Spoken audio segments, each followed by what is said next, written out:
Nous allons écouter maintenant Madame Marie-Dominique Dressé.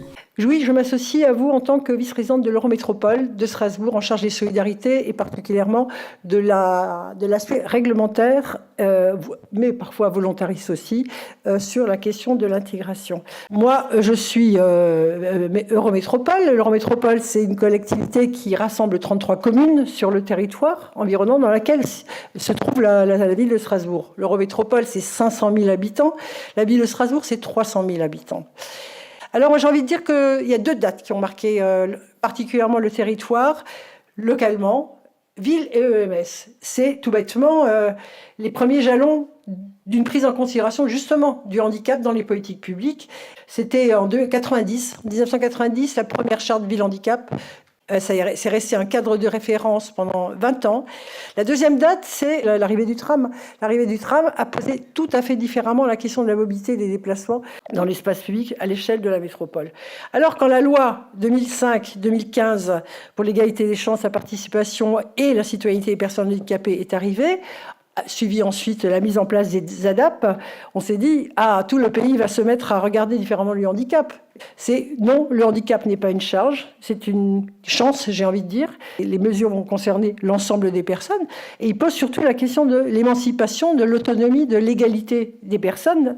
Et nous avons surtout la conviction qu'il y a vraiment nécessité à repenser toute l'organisation sociale et à adapter la société pour que les freins soient levés, les barrières soient levées et que les personnes donc en situation de handicap puissent être associées car leur expertise d'usage, je l'ai dit déjà, est garante de la réussite de cette insertion du handicap dans les politiques publiques. L'Eurométropole est dans des missions réglementaires aussi. Elle doit rendre des comptes régulièrement par le biais de l'animation d'une commission intercommunale pour l'accessibilité qui inclut également la question du vieillissement de la population.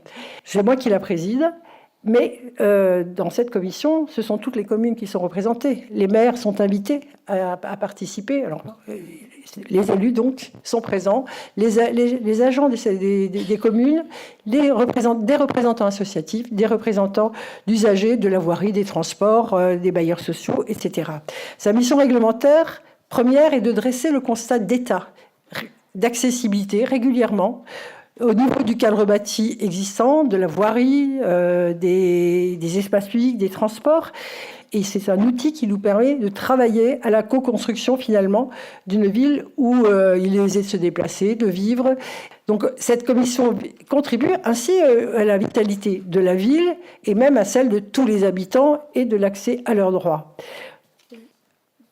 Parallèlement, aujourd'hui, à cette mission réglementaire, nous avons décidé de nous engager dans une réflexion plus participative, dans un format renouvelé. Et ces travaux ont déjà commencé sur la question des espaces publics, de la voirie et de l'habitat. C'est le programme de ces 2 années.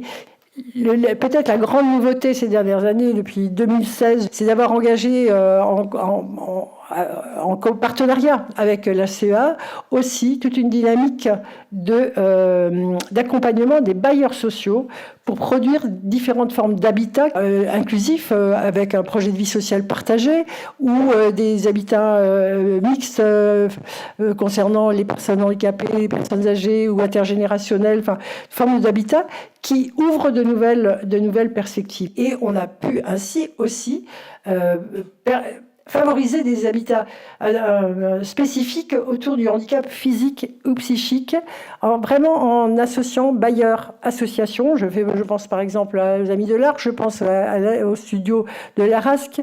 Il y a 132 logements neufs qui sont en cours dans la période. C'est vraiment un axe extrêmement fort qui est peut-être le plus novateur, on va dire, dans la politique locale.